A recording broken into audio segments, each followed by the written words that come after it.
Hola, les doy la bienvenida. En este momento me siento demasiadamente emocionada por el hecho de estar en este momento compartiendo con ustedes un espacio que deseé sacar de manera muy particular y muy especial para poder hacer con ustedes unas reflexiones frente a un tema que sin lugar a duda ha sido de gran importancia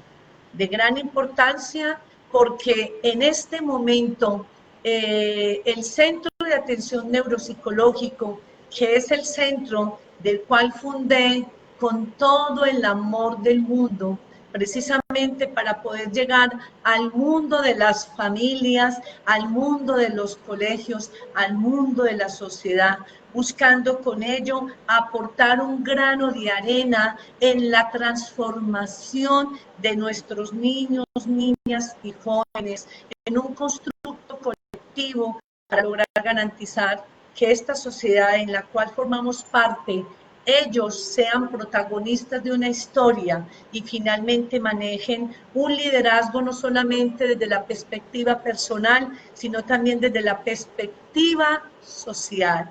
En este sentido, le está hablando Elianet Gómez, una persona incondicional, enamorada de lo que hace, enamorada de lo que hace.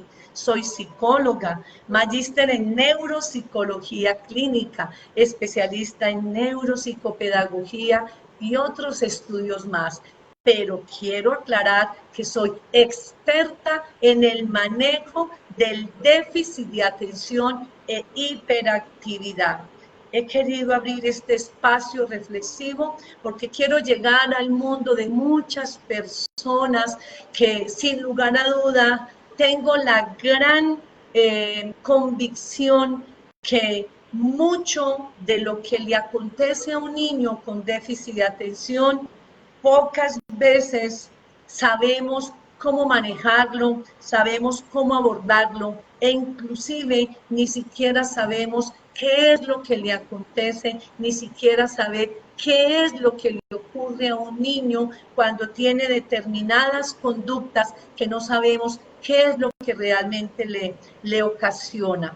En clases anteriores, en videos anteriores, tuve una gran exposición donde hice una contextualización de manera muy amplia frente a lo que es el trastorno por déficit de atención.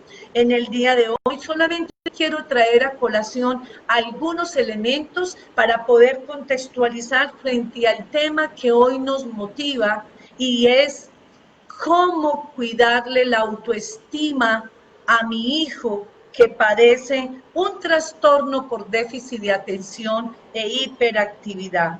Según la Organización Mundial de la Salud, el trastorno por déficit de atención ha sido considerado como un desorden neurobiológico de tipo crónico, que lo padecen algunos niños, niñas, jóvenes y que puede llegar inclusive a la etapa de la adultez. Algunos síntomas que los padecen son la inatención en algunos, la impulsividad y la hiperactividad.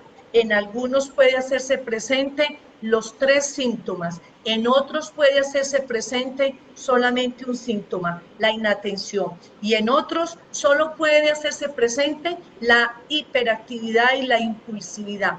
Cualquiera que sea la característica que lo determina en su diagnóstico, amerita toda nuestra atención, todo nuestro cuidado, toda nuestra consideración.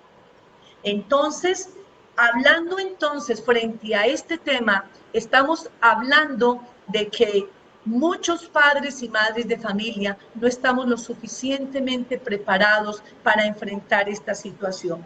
Cuando hablamos de un trastorno por déficit de atención, podemos referenciarlo en dos momentos, un antes y un después.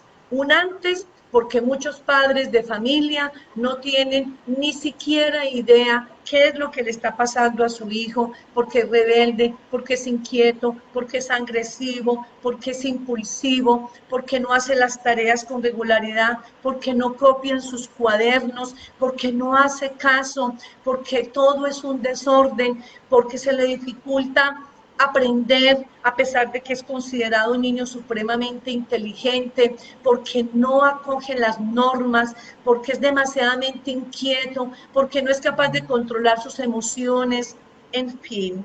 Esto le genera a muchos papás y a muchas mamás grandes incertidumbres, grandes preocupaciones y por supuesto un gran desgaste en el manejo de él o de ella. Un después, porque una vez que el niño es valorado por profesionales expertos en el área y logran identificar que lo que al niño le acontece es que tiene un trastorno por déficit de atención, el padre de familia, la madre de familia enfrenta una dicotomía a nivel emocional entre sorpresa, sorprendimiento, negación, miedo, autoculpación, incertidumbre, pero por otro lado, tranquilidad, porque por fin logró entender qué era lo que a su hijo o a su hija le acontecía. Y es ahí donde verdaderamente empieza el camino de reflexión, de conocimiento y de transformación, no solamente en el mundo de la familia, papá, mamá, sino también en el mundo de la familia del niño que lo padece. En el día de hoy les quiero tratar varios aspectos para que tengamos muy en cuenta frente a cómo vamos a cuidar en nuestro niño, en nuestra niña, esa parte que es tan sustancial en sus vidas como es su autoestima, entendiendo que la autoestima se constituye para cualquier ser humano en una plataforma hacedora de la actitud, del comportamiento, del componente emocional, de la estabilidad emocional de cualquier ser humano. La autoestima es un elemento constitutivo fundamental para las habilidades sociales. Es a través de ella que podemos incursionar en el mundo social, interaccionar con el otro, con la otra y con los otros. En el mundo del niño que tiene un trastorno por déficit de atención, dadas las circunstancialidades y las adversidades por las cuales ellos se enfrentan, se ven abocados a enfrentar riesgos de afectación de su autoestima. La mayoría de estos niños y de estas niñas se esfuerzan sobrenaturalmente para darle respuesta a lo que exige mamá, a lo que exige papá, a lo que exige una familia y por supuesto a lo que exige una sociedad y a lo que exige una institución educativa. En este sentido, entonces, es importante que tengamos en cuenta determinadas acciones para que no incurramos en acciones que se constituyan para el niño en aversivas e incremente sustancialmente la disminución de su autoestima. Recordemos que la plataforma que sustenta sustancialmente la razón de nuestra existencia. Un ser humano que se ama, que se acepta, que se reconoce, que se quiere, que se valora, es indudablemente un ser proactivo, líder, proyectivo, emotivo, motivado para poder hacer muchas cosas. Cosa contrario, una persona que padece de una autoestima baja, desmotivación, indiferencia, apatía, angustia, tristeza, dejadez, víctimas. Y eso es lo que en muchas ocasiones le acontece a nuestros niños que padecen el trastorno por déficit de atención. Entonces, en este orden de ideas, voy a puntualizarles algunas indicaciones que considero van a ser sustanciales para que usted, papá, mamá, maestro, tío, tía, abuela, quien sea, pueda tener estos elementos en mente y los puedas implementar en el mundo de esta persona quien padece esta dificultad. Un elemento importante es la actitud en la familia y en el contexto, una actitud de respeto hacia el niño, de aceptación, una actitud de reconocimiento y una actitud dialógica. Sabemos de antemano que la comunicación se constituye como un puente, un canal hacedor de comprensión, donde pueda yo ser capaz de involucrarme o de ponerme en los zapatos o en el lugar del niño que padece este trastorno para poder tener la consideración, no la conducta sobreprotectora, la consideración necesaria para poderlo tratar justamente, afectivamente, como él o ella lo necesita. Otro segundo elemento que es muy importante que lo podamos tener en cuenta, ofrecerle todo nuestro apoyo de manera incondicional. Haga lo que haga, diga lo que diga, compórtese como se comporte, nunca lo debemos castigar con el amor que por derecho propio él se hace acreedor a él. Llámese mamá, llámese papá. En ningún momento y en ninguna parte está escrito que porque me comporto mal o me comporto bien, me comporto mal o hago las cosas indebidamente, yo no tengo el derecho mínimo de ser amado por lo más preciado que es mi madre, que es mi padre. En este sentido, los invito encarecidamente para que tengamos muy en cuenta que una cosa es la conducta disfuncional del niño, es su desobediencia, es su impulsividad, gracias a su alteración neurobiológica que tiene, para lo cual ni siquiera él tiene culpa. Y por otro lado, es nuestra condición humana donde nos hace proyectarnos en una dinámica de justicia, de compasión, de comprensión, de consideración, con una autoridad firme, pero con un componente de comprensión y de aperturamiento. Nunca lo debemos amenazar con que no lo amamos porque no obedece o porque no se comporta de X o Y manera. La sugerencia que yo les hago es más bien, hágale entrever todo el amor que tú sientes hacia él y hágale entender que lo que no ama de él o de ella es la conducta inadecuada. Además, explíquele cuáles son las consecuencias si se sigue comportando de una manera inadecuada, como también cuáles son las consecuencias si su comportamiento empieza a derivarse de una manera muy positiva. Reforcemos entonces las conductas positivas. Es una quizás de las estrategias más positivas que funcionan en los niños que tienen trastorno por déficit de atención e hiperactividad. Procure entonces por elogiar cuanta conducta mínima que él presente para que él empiece a darse cuenta que sus esfuerzos son reconocidos por su familia y que ha valido la pena este gran sacrificio de transformación personal, comportamental, actitudinal y, por qué no decirlo también, emocional. Privilegiémoslos en algún momento con una recompensa, llamémoslo verbal, llamémoslo físico, abracémoslo, expresémosle lo orgullosos que nos sentimos de tenerlo, de ser nuestro hijo, de ser nuestra hija, de existir, de formar parte de nuestras vidas. Utilicemos recompensas conductuales y en alguna ocasión también podemos utilizar recompensas materiales. No siempre, pero sí eventualmente el símbolo físico para ellos termina siendo algo muy representativo. Otro cuarto aspecto que es importante que tengamos en cuenta, evitemos a toda costa compararlo con el grupo de pares. con sus hermanos, con sus amigos, con sus compañeros, con sus familiares.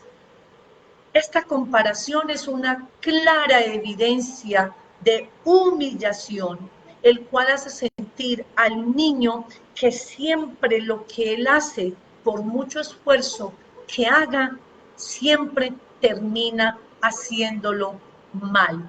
Evitemos entonces a toda costa la comparación y démosle la oportunidad para que cuando le vayamos, como quinto aspecto, a corregir, hagámoslo en privado, de forma que los fracasos que él ha venido presentando no se hagan públicos, porque esto le causaría un incremento de la humillación y la cual derivaría de burlas, de chantajes, de bullying y de poca credibilidad hacia el niño, menoscabando sustancialmente su autoestima.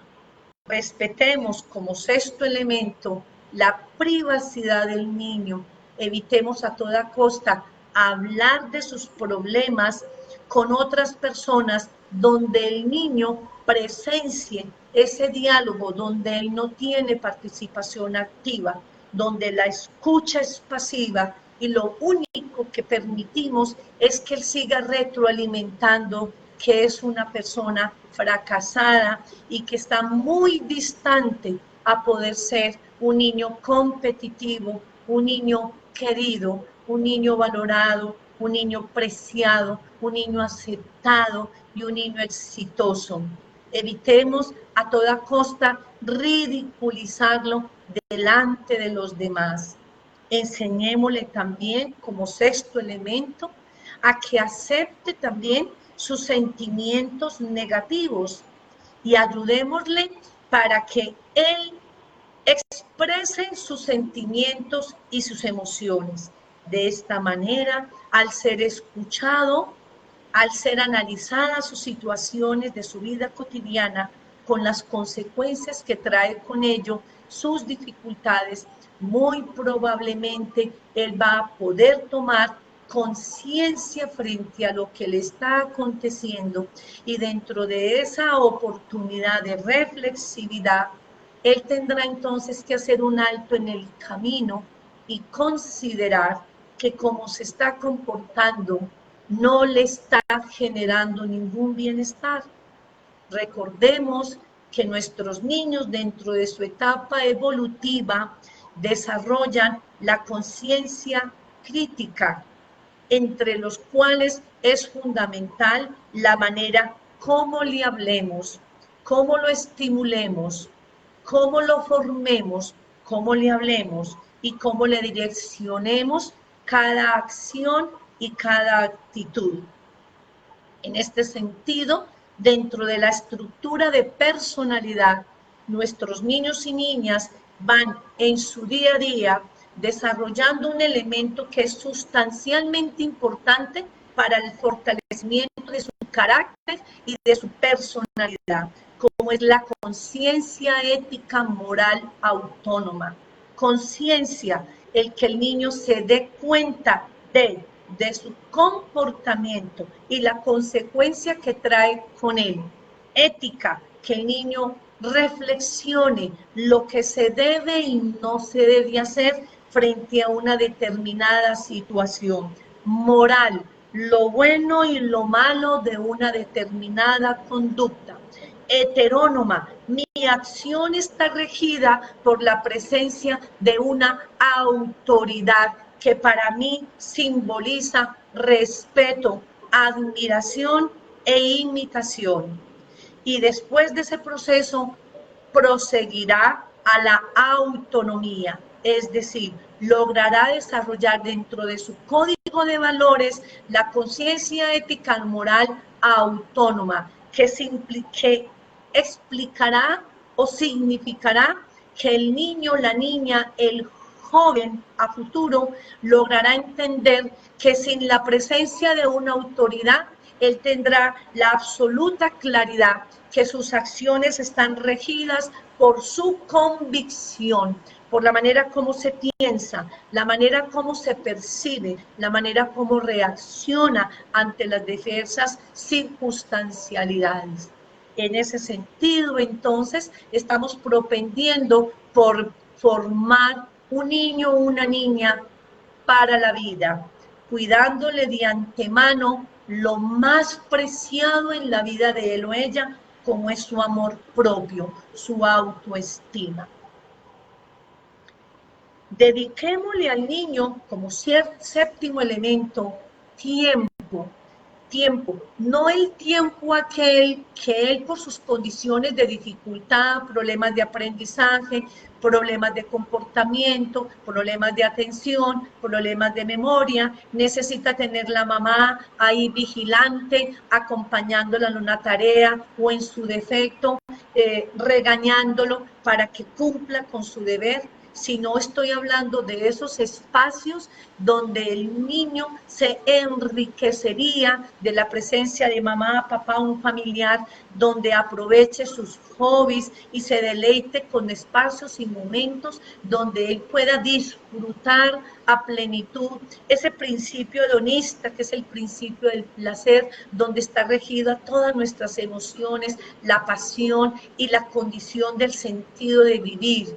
Cuando al niño se le dedica el tiempo y el espacio que él reclama, independiente de lo que él necesita en términos de habilidades académicas, muy seguramente él no va a asumir determinadas conductas en donde busque al papá o la mamá llamando la atención para reclamar su atención.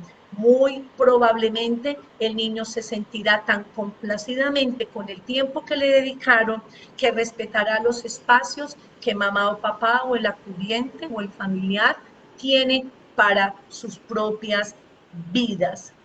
Enseñémosle, por noveno aspecto, enseñémosle a nuestros niños con trastorno por déficit de atención a descubrir sus habilidades. Generalmente estos niños son supremamente talentosos. Ayudémosle a descubrir si es un niño hábil para el canto, para la poesía, para el arte, para el dibujo, para la oratoria, para el cuento, para el deporte. En fin, hay tantas habilidades y estos niños en medio de sus dificultades también tenemos que reconocer que son personitas sustancialmente talentosas y que tienen habilidades para los cuales como padres o como madres nos corresponde identificar, descubrir para ayudárselos a potencializar. Solo de esta manera pudiésemos aproximarnos a sus necesidades y a sus sueños. Pensaría entonces que si desarrollamos mayormente una conciencia humana de lo que significa la vida de un niño y lo que implica en el hoy y en el mañana, estaría convencida que podríamos anticiparnos con acciones adecuadas y justas para poder asumir un papel protagónico mucho más adecuado en el mundo de nuestros niños. ¿Cómo los determino yo? Nuestros niños, para mí, son un jardín de flores que se tienen que ir cultivando poco a poco, porque en la medida en que el tiempo pasa, esas flores se constituirán en árboles y esos árboles a futuro darán sus frutos y construirán un futuro social, un mundo social mucho más promisorio. De nosotros depende entonces que ese sueño de ellos, para lo cual están facultados a alcanzar, a lograr, sea cumplible en la medida de las posibilidades. Quiero compartirles a ustedes, en medio de todas las experiencias que hemos venido teniendo acá en nuestro centro Ser Crecer, un centro de rehabilitación a nivel de neuropsicología, donde no solamente ofrecemos rehabilitación a nivel de neuropsicología, sino que también ofrecemos servicios a nivel de psicología clínica, fonoaudiología y terapia ocupacional. Un equipo interdisciplinario que tenemos acá con miras a prestar un excelente servicio a todos estos niños, a todas estas familias que de una u otra manera están requiriendo de nuestro apoyo, de nuestra asesoría, de nuestro cariño, de nuestra comprensión y de nuestra compasión. Quiero compartirles con ustedes una experiencia precisamente que viví hoy, en el día de hoy, en mi consultorio aquí en el centro. Un niño me llega de 9 años a las 9 de la mañana, usualmente es un niño diagnosticado con trastorno por déficit de atención, un niño que además del trastorno por déficit de atención, también tiene un trastorno oposicionista desafiante, además tiene un trastorno depresivo y además tiene un trastorno de aprendizaje secundario. Como pueden ver, es un niño que tiene múltiples dificultades, para lo cual es requisitivo una intervención de tipo interdisciplinaria y obviamente una actitud de mucho aperturamiento por parte de los padres de familia y una gran colaboración en la familia y también en el colegio. ¡Cuán sorpresa! Un caso supremamente difícil, expulsado de 4 colegios, entre los cuales se está estrenando el 5º colegio y ya habían pensado en suspenderle también porque sus conductas han sido ampliamente disruptivas. Me llama la atención porque en las primeras fases del tratamiento fue con él muy difícil el abordaje, al punto de que siempre había una actitud negativa de él y desafiante frente a las propuestas de la intervención terapéutica. Se hace un trabajo interdisciplinario, se interviene la familia, empezamos a utilizar una serie de técnicas cognitivas, conductuales, para que el niño vaya haciendo un entrenamiento cognitivo a nivel de sus funciones ejecutivas y poco a poco el niño fue haciendo un nivel de interiorización frente a la conducta disruptiva. Cuán sorpresa hoy que me llega con su carpeta bajo la axila y con una hojita en sus 2 manos, con un rostro expresivo. Cuando yo lo saludé y entré a mi consultorio, me dice: doctora, doctora, quiero leérselos porque lo escribí textualmente y la verdad fue que eso a mí me emocionó. Doctora, doctora, me siento una alegría hoy en mi corazón, y llevaba la hojita en la mano con las 2 manos. Siento una alegría en mi corazón. Y yo le dije: qué alegría oír esa expresión y me encanta el rostro con el que hoy vienes a tu terapia. Y le pregunté: ¿y por qué tanta alegría? Y me muestra una técnica que aquí en Ser Crecer utilizamos, que es la técnica de Don Semáforo, donde enfatizamos el color rojo como la conducta de pensar, porque el niño tiene que hacer un alto frente a la conducta que todavía no ha venido controlando. El color amarillo, cuando el niño empieza a entender que la conducta tiene unas consecuencias y que por supuesto esas consecuencias le generan no solamente a él frustración, sino también desasosiego y obviamente conductas negativas o situaciones adversas a lo que él quería. Y el color verde, cuando el niño logra controlar de manera consciente su comportamiento. Y dice estas palabras: siento una alegría hoy en mi corazón porque por primera vez logré tener en mi semáforo muchos verdes, lo que significa es que por fin, doctora, estoy mejorando. Esto nunca yo me lo creí, porque mis papis siempre me han dicho que yo soy un fracaso, que soy un bueno para nada, que no sirvo y que difícil el momento en que vine al mundo, e inclusive al punto de llegar a considerar mi mamá que fue un fracaso haberme traído al mundo. y con esa situación empecé a pensar qué tan valioso era seguir viviendo. Estoy hablando de un niño de cuyos años tiene estrictamente 9 años. Y termina la historia donde dice, por fin estoy mejorando. Nunca me lo iba a creer porque nunca creí que lo iba a lograr. Y le dije, bueno, mi amor, ¿y qué cosas hiciste tú para llegar a ese nivel tan exitoso? Porque de 8 verdes, 7 verdes, 6 verdes, frente a diferentes conductas, ese es un gran logro. Y él me responde de manera espontánea y con gran satisfacción. Es que cada vez que yo amanezco, lo primero que yo hago es hacer mis respiraciones y me digo a mí mismo, yo soy un campeón, yo soy un ganador, yo soy capaz, yo estoy tranquilo, yo soy un niño feliz, yo puedo, yo puedo, yo puedo. Y muy probablemente ese lenguaje interno que reiteradamente el niño ha venido haciendo a través de sus respiraciones, le ha venido ayudando a transformar su ser y a transformar su vida. Maravillosa experiencia. Como esta, muchas más que contar y muchas más que compartir con ustedes.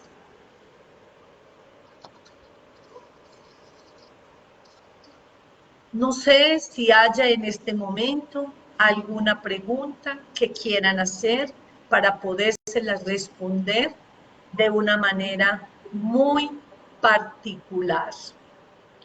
Vamos a abrir unas sesiones de preguntas para ya luego poderme despedir de ustedes.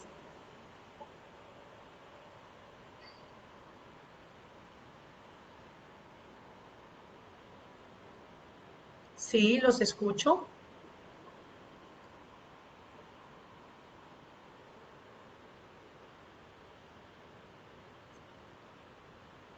Aquí me preguntan,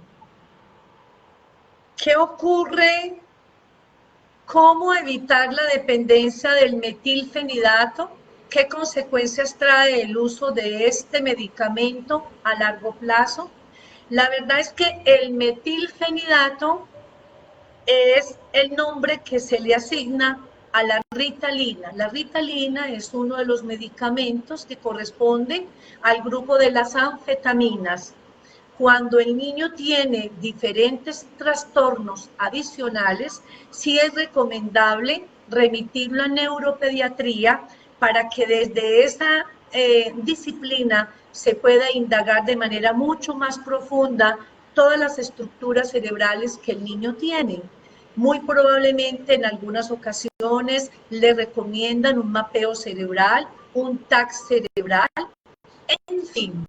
La Ritalina ha sido considerado para muchos neuropediatras en una opción alternativa que regula todo su sistema nervioso central. Este medicamento tiene dos funciones, uno inhibitorio y otro excitatorio. Inhibe conductas agresivas, impulsivas, pero incrementa sustancialmente los niveles de atención y concentración. Inhibe conductas impulsivas. Entonces, el medicamento es bondadoso en la medida en que también se le acompañe con un tratamiento psicoterapéutico y de rehabilitación, o sea, un tratamiento interdisciplinario. En la medida en que el niño se privilegie de tener estos tratamientos, menos va a requerir del medicamento. Entonces le respondo a quien lo preguntó, ¿cómo evitar la dependencia del metilfenidato? La medicación, si no es manejada de manera controlada y monitoreada por el neuropediatra, y si a esa medicación que al niño le están suministrando no se le hace el tratamiento como ha debido ser, puede correr el riesgo de desencadenar una adicción. con algunos efectos colaterales. Pero de una vez les digo, no tengan miedo si en algún momento el neuropediatra recomienda que su niño en la fase inicial sea medicado a nivel de algún medicamento que tenga que ver a nivel neurológico, háganlo sin miedo, pero sí de manera responsable, porque medicado el niño es control permanente con el neuropediatra. Medicado el niño o el paciente es tratamiento interdisciplinario que también debe recibir, desde neuropsicopedagogía, terapia ocupacional, si es el caso, dependiendo de los resultados diagnósticos, fonoaudiología cuando hay un problema de aprendizaje y, por supuesto, rehabilitación neuropsicológica para trabajarle todas las áreas neurocognitivas como los niveles de atención, los niveles de memoria, los niveles de lenguaje, las praxias que tienen que ver con todo el componente psicomotor y las funciones ejecutivas que tienen que ver con el lóbulo prefrontal. Vamos a mirar otras preguntitas. Que si tenemos sede en Armenia, no, en este momento no tenemos sede. Nosotros funcionamos aquí en la ciudad de Pereira. Pronto vamos a llevar a cabo, precisamente aprovecho esta cuñita, el 5 de octubre vamos a llevar a cabo en la ciudad de Medellín el seminario alusivo al entrenamiento neuropsicopedagógico para el manejo del déficit de atención e hiperactividad. Es un seminario de una gran riqueza. Allí vamos a tener una contextualización de esta patología, del trastorno por déficit de atención, pero también vamos a tener un espacio rico de 5 horas, muy lúdica, donde vamos a aprender varias técnicas cognitivas conductuales para poderlas implementar con nuestros niños, niñas y adolescentes. También vamos a aprender algunos ejercicios de gimnasia cerebral que nos va a permitir que esas estructuras cerebrales de nuestros niños sigan avanzando de manera sustancial. Vamos a aprender ejercicios de respiración y vamos a aprender ejercicios de mindfulness. Por lo que veo entonces, es una experiencia única que muy probablemente le vamos a sacar el máximo de provecho. Quedan todos invitados. Les vuelvo a repetir, el 5 de octubre en la ciudad de Medellín. Quien esté interesado en alguna información puede conectarse con nosotros en nuestra página web www.sercrecer.co y allí podemos nosotros estar dispuestos a responder alguna inquietud.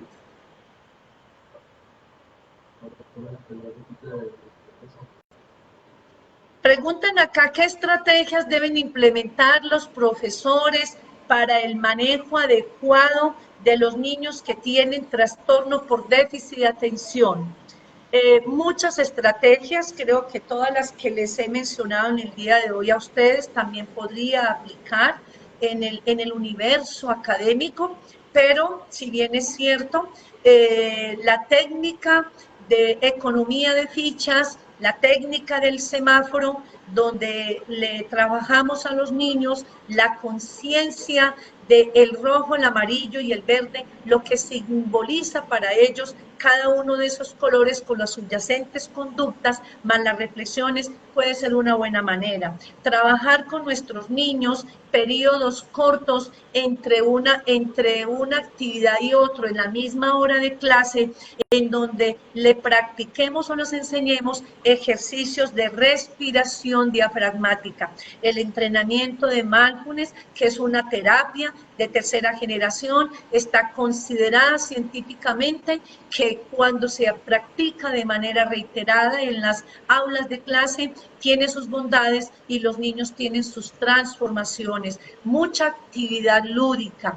Recordemos que los niños que tienen este tipo de dificultad, sus niveles de atención son cortos y sus niveles de concentración. Por lo tanto, una jornada de 60 minutos por clase, ellos no lo tolerarán. Entonces, la recomendación es que en el intermedio de los 60 o 50 minutos hagan unos pequeños recesos entre 3 4 minutos para que hagan actividades lúdicas y dentro de ello entrenamiento de respiración y de mindfulness. ¿Cómo manejar la agresividad en el aula de clase?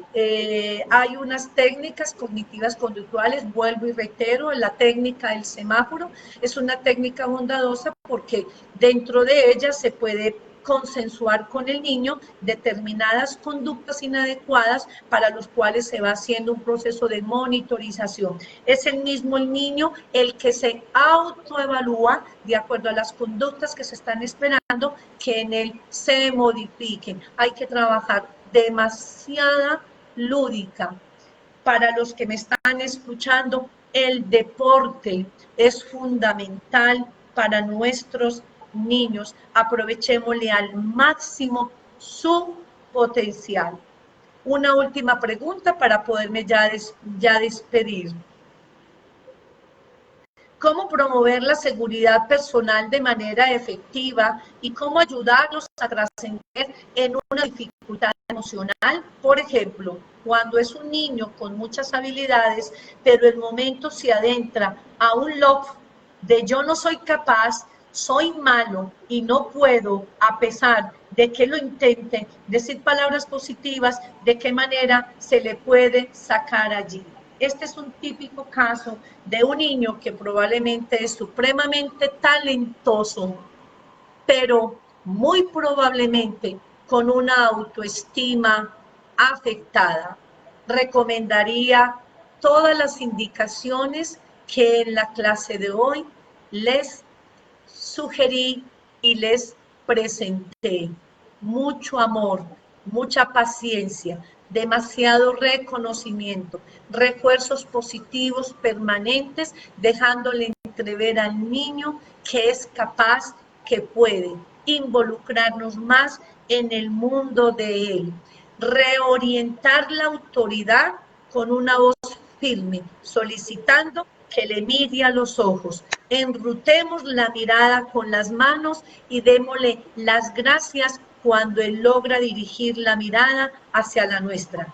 Y como otra opción, trate a su hijo como quieres que a ti, él o ella te trate.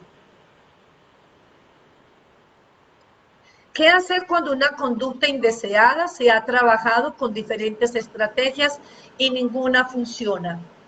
Tocaría hacer una evaluación concienzuda, porque miren, cuando uno asume una estrategia adecuada y se maneja de una manera contundente, firme, clara y consistente, esa estrategia tiene obligatoriamente que funcionar. Aquí lo que tenemos que mirar es cómo la estamos implementando. La invitación es a reflexionar cómo está nuestra autoridad. Y para yo poder saber cuál es la autoridad que yo manejo en el mundo de mi hijo, para que esa estrategia sea absolutamente funcional, tengo yo que revisarme y mirar en mi condición de hombre, de mujer, de madre, de padre, qué tipo de ser humano soy yo, qué tanto me quiero, qué tanto me acepto, qué tanto me reconozco, qué tan claro tengo yo la autoridad hacia mí misma y la autoridad hacia mi hijo. Cualquier estrategia puede ser funcional, pero la dosis es firmeza más amor, contundencia, persistencia, fe y aprender a creer en ese hijo que el universo les prodigó.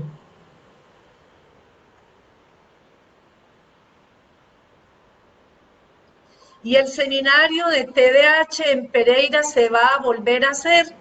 Pues en este momento no sabría decirles porque aproximadamente hace unos 20 días se llevó con éxito a cabo en la ciudad de Pereira el seminario de déficit de atención, al igual que en otras ciudades del país como Bogotá, como Cali, Palmira, demás.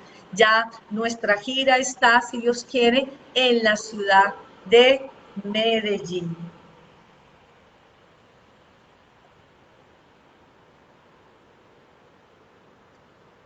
¿Cómo se puede disminuir la agresividad si no es capaz de interactuar con sus pares? Se enoja con mucha facilidad, patea, daña, es un comportamiento constante.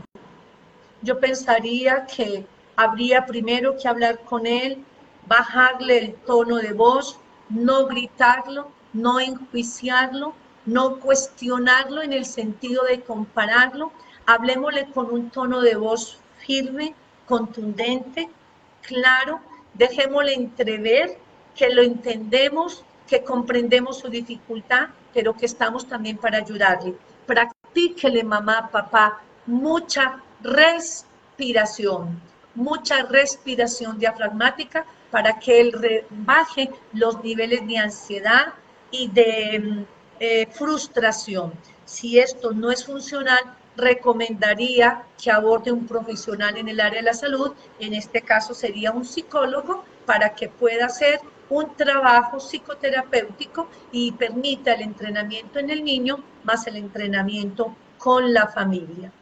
Practicar mucho deporte. La natación es una de las buenos deportes que ha sido considerado como uno de los medios para los cuales los niños pueden canalizar toda su impulsividad y su agresividad. Trabajémosle mucho la psicomotricidad, la plastilina, todo el trabajo con pintura, pongámoslo en el contexto con arena, con agua. Todas estas estrategias pueden ayudar a mediar un poco su nivel de impulsividad, de ansiedad y de frustración.